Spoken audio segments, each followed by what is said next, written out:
Sa ngalan ng Ama, ng Anak at ng Espiritu Santo. Amen. Sumainyo ang Panginoon. At sumaiyo rin. Mga kapatid, halinang dumulog sa banal na hapag ni Jesus at upang tayo maging marapat pakibahagi sa ating pagdiriwang, aminin natin ang ating mga kasalanan.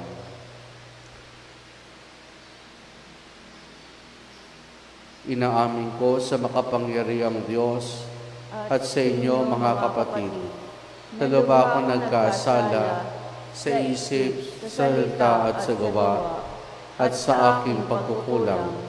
Kaya isinasamo ko sa mahal na Birheng Maria, sa lahat ng mga anghel at mga banal, at sa inyo mga kapatid na ako'y panalangin sa Panginoong ating Diyos. Kaawaan tayo na makapangyarihang Diyos, patawarin tayo sa ating mga kasalanan, at patnubayan tayo hanggang sa buhay na walang hanggan. Amen. Amen.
Manalangin tayo.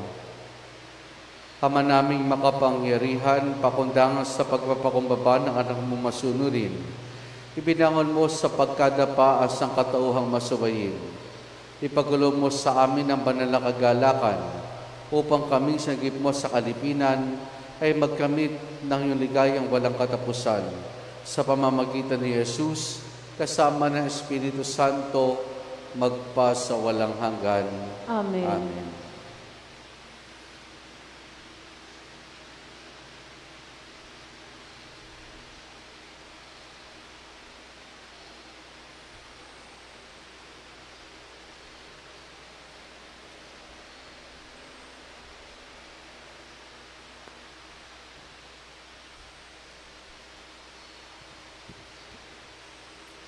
Ang salita ng Diyos mula sa aklat ni Propeta Oseas.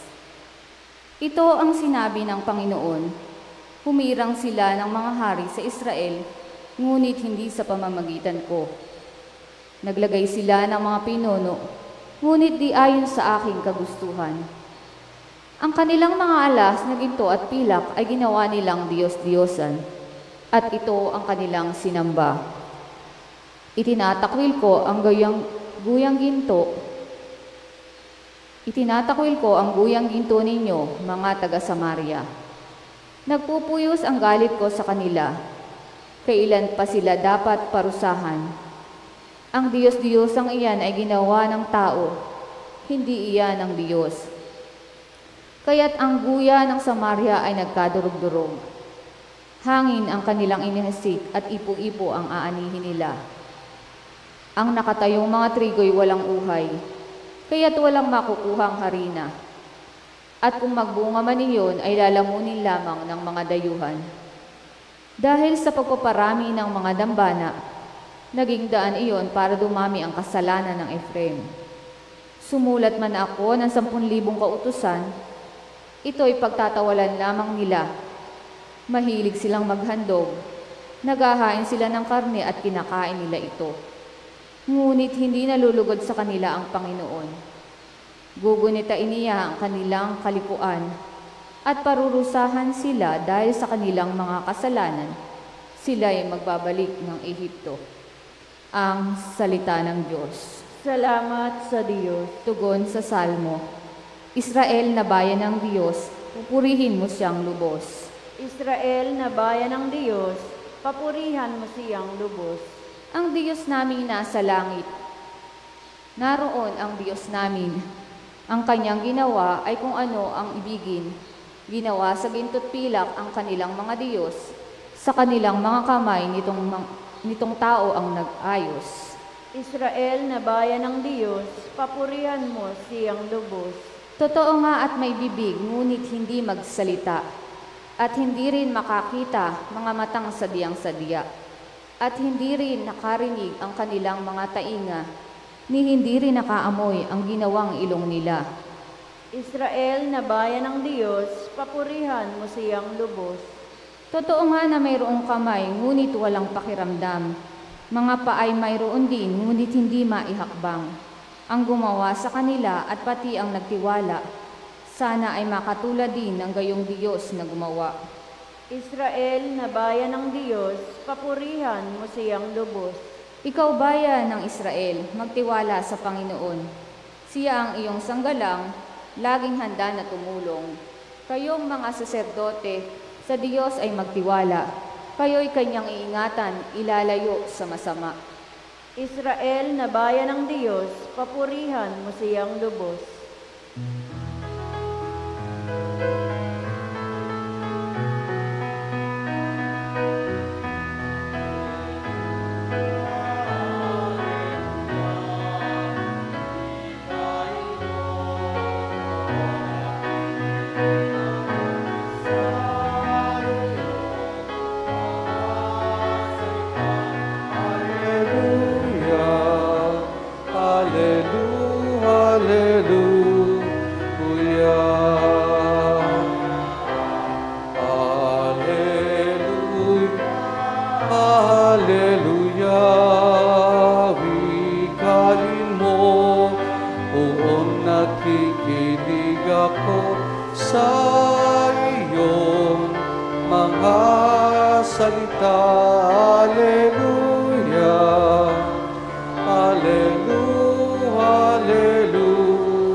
Sumainyo ang Panginoon. At sumainyo rin. Ang mabuting balita ng Panginoon ayon kay San Mateo. Papuri sa iyo, Panginoon. Noong panahong iyon, dinala kay Jesus ang isang piping inaalihan ng demonyo. Pinalayas ni Jesus ang demonyo at nakapagsalita ang pipi. Namangha ang mga tao at sinabi nila, kailan may walang nakitang katulad dito sa Israel. Datapwat sinabi ng mga Pariseo, ang prinsipe ng mga demonyo ay nagbigay sa kanya ng kapangyarihang magpalayas ng mga demonyo. Nilibot ni Jesus sa mga bayan at nayon at nagturo sa mga sinagoga. Ipinangaral niya ang mabuting balita tungkol sa paghahari ng Diyos at pinagaling ang mga may sakit, anuman ang kanilang karamdaman. Nang makita niya ang napakaraming tao, nabagsiya sa kanila sapagkat sila'y dito at lupaypay, parang mga tupang walang pastol. Kaya sinabi niya sa kanyang mga alagad, saganang anihin, ngunit kakaunti ang mag-aani. Idalangin ninyo sa may-ari ng anihin na magpadala siya ng mga manggagawa sa kanyang aanihin. Ang mabuting balita ng Panginoon. Pinupuri ka namin, Panginoong Hesukristo. Magandang umaga po sa ating lahat.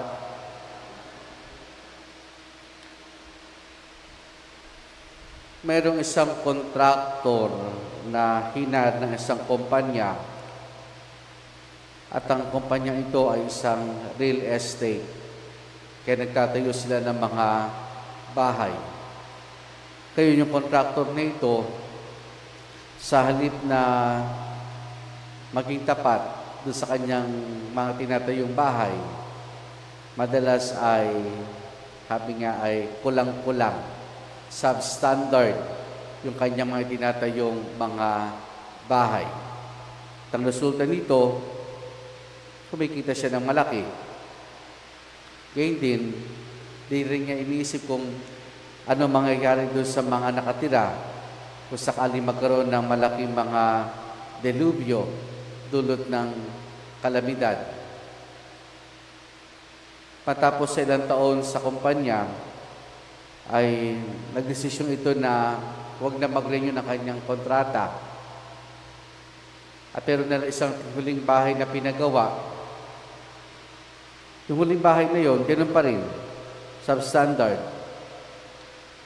Pero nung araw na siya ay magre-retiro, sabi kanya na kanyang boss, bilang tanda na aking pasasalamat, yung huling bahay na yung tinayo, yun ay regalo ko para sa pamilya mo.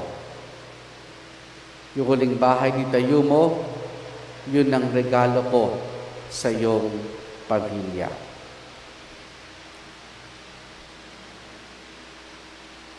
Ano kaya mararamdaman ng contractor na iyon?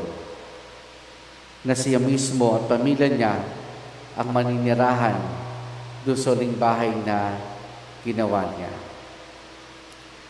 Mga kapatid, ang ating mga pagbasa sa araw nito mula sa aklat ni Propeta Oseas at gayon din sa mabuting balita ayon kay San Mateo ay nag-aanyaya sa atin na alamin, suriin, dalisayin ang nilalaman ng ating mga puso at isipan. Sa ating pong unang pagbasa ay patuloy na lumalabas yung bunga ng kawalan ng katapatan ng Israel sa tipan ng Diyos. Matapos na ipakita at ipaalala ni Amos noong nakarang linggo ang kanilang kawalang katapatan sa Diyos, ang mga pagkakamali at kasalanan kanilang ginagawa. Matapos sa mamatay si Haring Jeroboam, yung binungan ng kanilang mga kataksilan, kasalanan, unti-unti nang lumalabas. At ito yung kinakaharap ngayon ni Oseas sa ating unang pagbasa. Ito yung kinaharap ngayon ni Oseas sa ating unang pagbasa, na kung saan sabi nga niya, ang Israel nagtalaga humirang na mga hari na mahukom, hindi man lamang kinukonsulta sa Diyos. Kaya ang nangyayari ngayon, sa halip na pamunuan sila ng maayos, lalo sila nalulugmok sa pagkakasala. Kaya meron ditong sinabi na hangin ang kanilang inihasik at ipon-ipon naman ang aanihin nila. Kumbaga, kung hangin lang, simple lang, yun na kanilang inihasik. Pero yung binubungan na kanilang inihasik, sabi nga, ipo-ipo, malakas, makapangyarihan, nakasisira. Yun ang nangyayari sa kanila. Yung inihasik nila na walang katapatan, kasiraan sa kanilang buhay, lalo tigil sa kanilang spiritual aspect na kanilang buhay, ang siyang nasisira. Wala nang itong pinagkaiba sa ating ebanghelyo na kung saan si Jesus ay nakapagpagaling na isang taong inaalihan ng demonyo. Nung pinalaya sa yung demonyo sa inaalihan nito, nakapagsalita na yung tao. At dito makikita natin yung dalawang reaksyon ng tao. Sabihin natin yung mga ordinaryong tao, yung mga nakasaksi sa ginawa ng Jesus, namangha sa kanyang ginawa. Eka nga nila, wala pa silang nakitang ganito sa buong bayan ng Israel, na nagpamalas ng ganitong kapangyarihan. Baga very simple, amazement, pagkamangha, ang naging reaksyon ng mga ordinaryong Hudyo na nakasaksi sa ginawa ng ating Panginoon. Pero kabaligtaran naman, ang naging reaksyon ng mga Pariseo. Sapagkat sila, sabi nga nila, ay sa pamamagitan ng prinsipe ng demonyo, kaya nagawa ni Jesus ang mga bagay na ito. Itong mga Pariseo, salit na mamangha, yun ang kanilang naging konklusyon. Ang prinsipe ng demonyo ang nagbigay sa kanya ng kapangyarihan para magawa ito.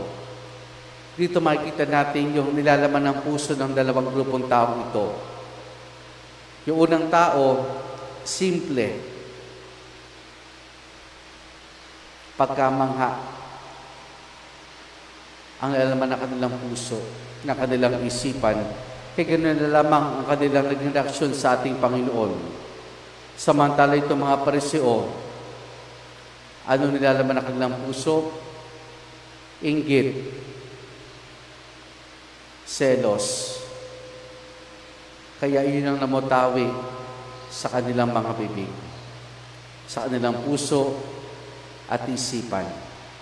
Na kahit anong gawang kabutihang ginagawa ni Jesus, yun ang kanilang tanging masasabi. Dahil nilamon na ng inggit at selos ang kanilang isip, ang kanilang mga puso.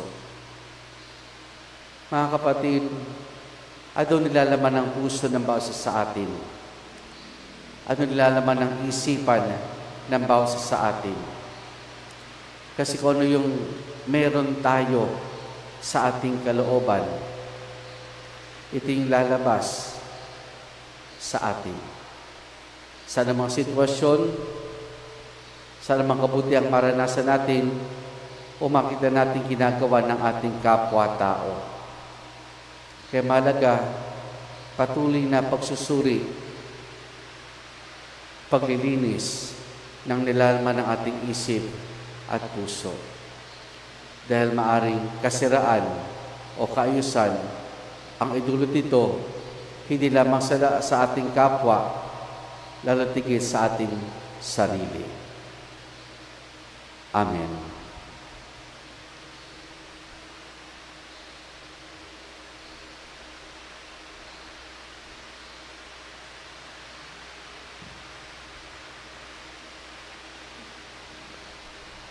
Sa pamamagitan ng pagkapari ng bagong tipan, idinudulot ng Diyos ang mapagpatawad na paglilingkod ng Kanyang anak sa atin. Lumapit tayo sa Panginoon ng ani at manalangin. Panginoon, dinggin mo ang aming panalangin. Panginoon, dinggin mo ang aming panalangin.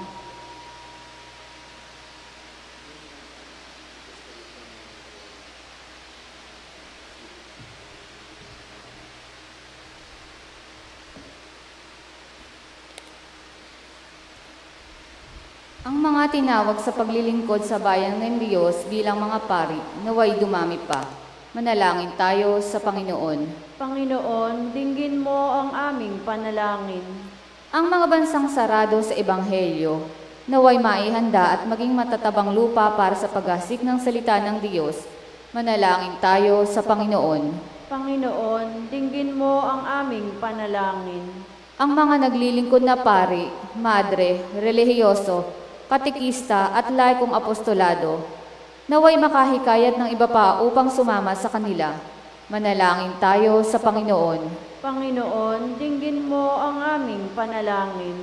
Ang mga naglilingkod sa mga natatanging serbisyo sa ating sambayanan, naway mapalakas natin ang loob at ating suportahan. Manalangin tayo sa Panginoon. Panginoon, dinggin mo ang aming panalangin. Ang mga mapagpatawad na sakripisyo ni Kristo, naway magdulot sa mga yumao ng kaluwalhatian. Manalangin tayo sa Panginoon. Panginoon, dinggin mo ang aming panalangin.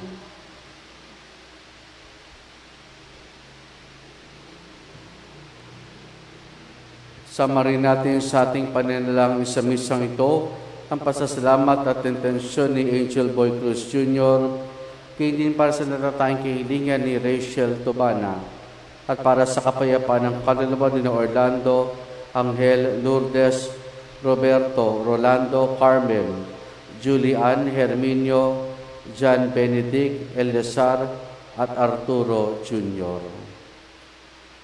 Ating idulog sa Diyos, iba pa nating intensyon at panalangin. Panginoon ng ani, sa pamamagitan ng aming mga panalangin, tipunin mo ang iyong bayan. Bigyan mo kami ng marami pang manggagawa sa iyong misyon upang mapadalin ang pagdating ng iyong kaharian sa pamamagitan ni Jesus na aming Panginoon. Amen.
Manalangin kayo mga kapatid upang ang paghahain natin ay kalugdan ng Diyos amang makapangyarihan.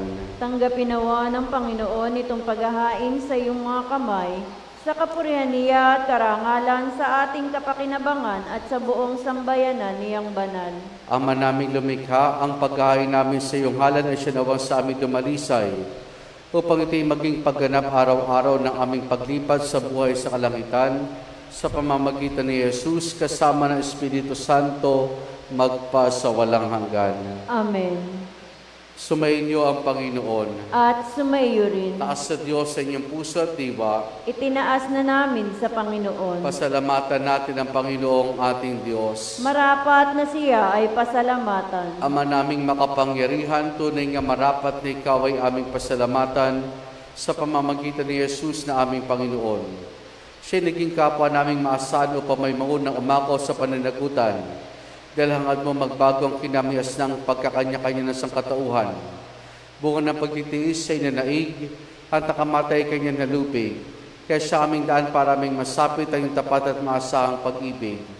Kaya kaisa ng mga anghel, pagsisiawit ng papuri siya ng walang humpay sa kalangitan, kami nagbubunyi sa iyong kadakilaan.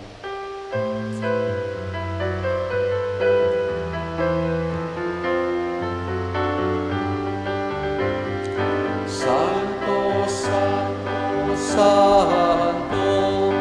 Diyos makapangyarihan, puspos ng walhati ang langit at lupa. Hosana, Hosana, sa kahitaasan, pinagpalang narito sa ngalan ng Panginoon. Hosana, Hosana, sa kahitaasan. Hosana, Hosana, sa kahitaasan.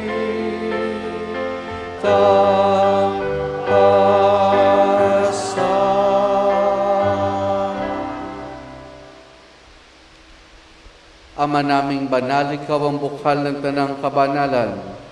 Kaya't sa pamamagitan ng Espiritu, gawin mong banal ang mga kaloob na ito upang para sa amin maging katawan ng dugo ng aming Panginoong Hesukristo. Bago niya pinagtiis ang kusang loob na maging handog, Hinawakan niya ang tinapay, pinasalamatan kaniya, pinaghati-hati na yon. Iniabot sa kanyang maalagad at sinabi, tanggapin ninyo lahat ito at kanin ito ang aking katawan na ihahandog para sa inyo.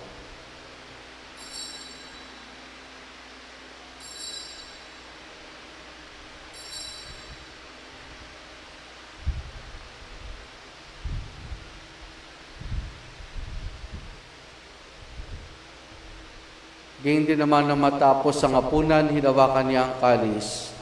Muli kanyang pinasalamatan. Iniabot niyang kalis sa kanyang maalagad at sinabi, tanggapin ninyo lahat ito at inumin itong kalis ng aking dugo, ng bago't walang hanggang tipan. Ang aking dugo na ibubuhos para sa inyo at para sa lahat sa kapagpapatawad ng mga kasalanan. Gawin ninyo ito sa pag-alaala sa akin.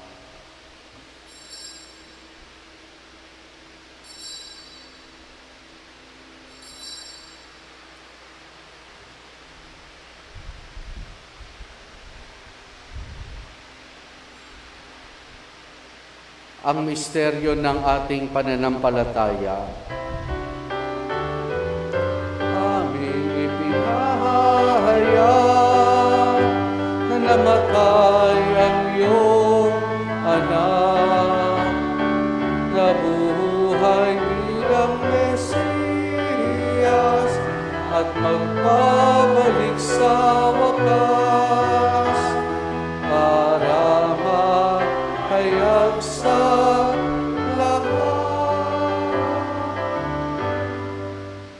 Ama, ginagawa namin ngayon ang pag-alaala sa pagkamatay at muling pagkabuhay ni iyong anak. Kaya tinialay namin sa iyo ang tinapay na nagbibigay buhay at ang kalis na kakaloob ng kaligtasan. Kami nagpapasalamat dahil yung minarapat na tumayo sa harap ko para maglingkod sa iyo. Isinasama namin kami magsasalo-salo sa katawan at dugo ni Kristo ay mabuklod sa pagkakaisa sa pamamagitan ng Espiritu Santo. Ama, lingapin mo yung simbahan laganap sa buong daigdig. Puspusin mo kami sa pag-ibig kay San Francisco naming Papa at ni Dennis sa aming obispo at ng Tanang Kaparian. Alalahanin mo rin mga kapatid naming nahimlay na may pag-asang sila'y muling mabubuhay, gayon din ang lahat ng mga pumanaw at mga kaluluwa sa purgatorio. Kaawan mo sila at patuloyin sa iyong kaliwanagan. Kaawaan mo at maging dapat kaming lahat na makasalo sa iyong buhay na walang wakas. Kaysa ng mahal na Birheng Maria na Ina ng Diyos, ang kanyang kabiyak ng puso, si San Jose, kaysa ng mga apostol, si San Juan Bautista, at ang lahat ng mga banal na namuhay dito sa daigdig ng kalugod-lugod sa iyo, may pagdiwan naman namin ang pagpupuri sa kararangal mo sa pamamagitan ng iyong anak na aming Panginoong Hesukristo. Sa pamamagitan ni Kristo, kasama niya at sa Kanya, ang lahat ng parangal papuri sa iyo, Diyos amang makapangyarihan, kasama ng Espiritu Santo, magpa sa walang hanggan.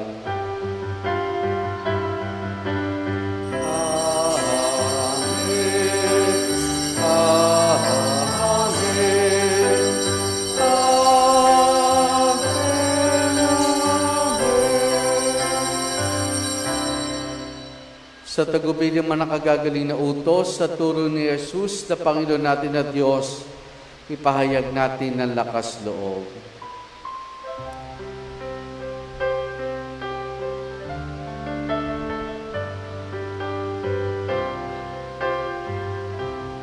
Ama namin, sumasalangit ka. Ang ngalan mo, mapasa amin ang kaharian mo, sundin ang loob mo dito sa lupa para nang sa langit. Bigyan mo kami ngayon ng aming kakanin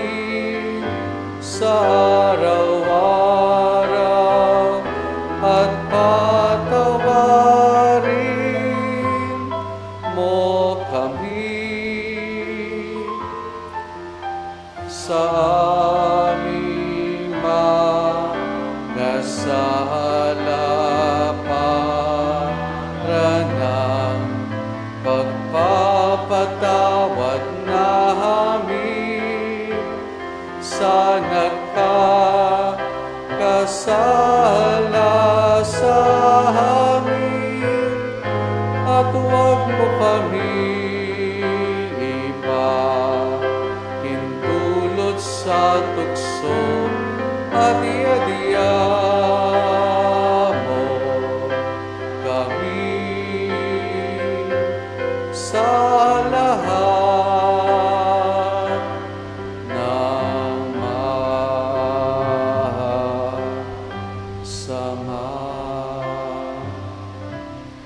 Hinihiling namin kay Maria sa lahat ng masama, pagkalooban ng kapayapaan araw-araw, iligtas sa kasalanan, at ilayos lahat ng kapahamakan, samantalang aming masayang pinananabikan ang dakilang araw ng pagkapahayag ng tagapagligtas naming si Jesucristo.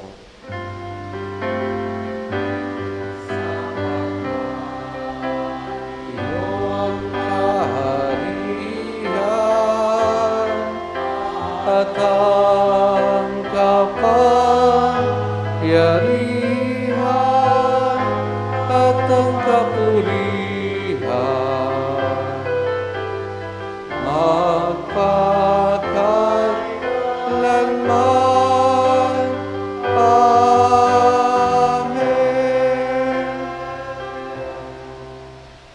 Panginoong Jesucristo, sinabi mo sa mga apostol, kapayapaan na iniwan ko sa inyong aking kapayapaan ibinibigay ko sa inyo.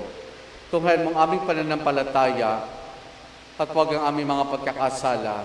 Pagkalooban mo kami ng kapayapaan at pagkakaisa ayon sa iyong kalooban, kasama ng Espiritu Santo magpa sa walang hanggan. Amen. Ang kapayapaan ng Panginoon ay lagi nawang sumainyo. At sumaiyo rin. Mga kapatid, maghangad at magbahagi po tayo ng kapayapaan ni Jesus sa isa't isa. Peace Peace be be with you po.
Narito si Jesus, ang kordero ng Diyos.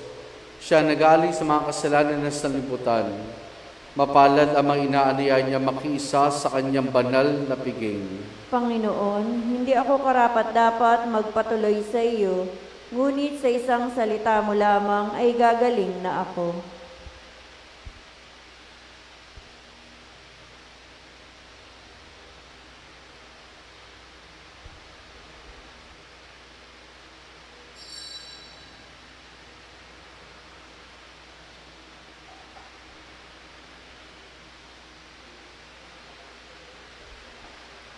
Espiritual na pagtanggap ng komunyon. Panginoong Jesus, ako ay naniniwala na ikaw ay nasa kabanal-banalang sakramento. Iniibig kita ng higit sa lahat. at minimithi kong tanggapin ka sa aking kaluluwa, sapagkat sa mga sandaling ito'y hindi kita matatanggap sa sakramento. Tumuloy ka sa Espiritu sa aking puso. Niyayakap kita na para bagang naririto ka na, at iniaalay ko ng buong buo ang aking sarili sa iyo. Huwag mo pong hayaang mawalay ako sa iyo. Amen.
Manalangin tayo.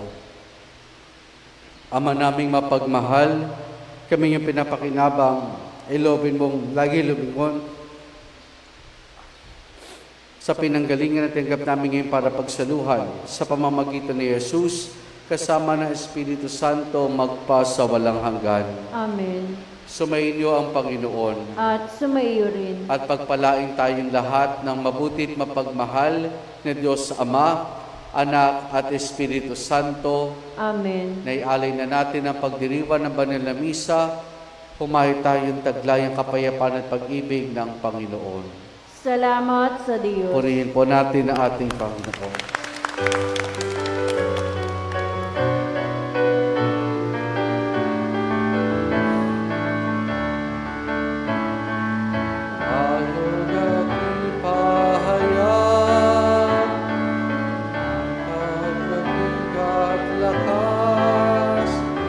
Sa buhay, pag-ibig, katarungan, tanda ng kanyang kaharian.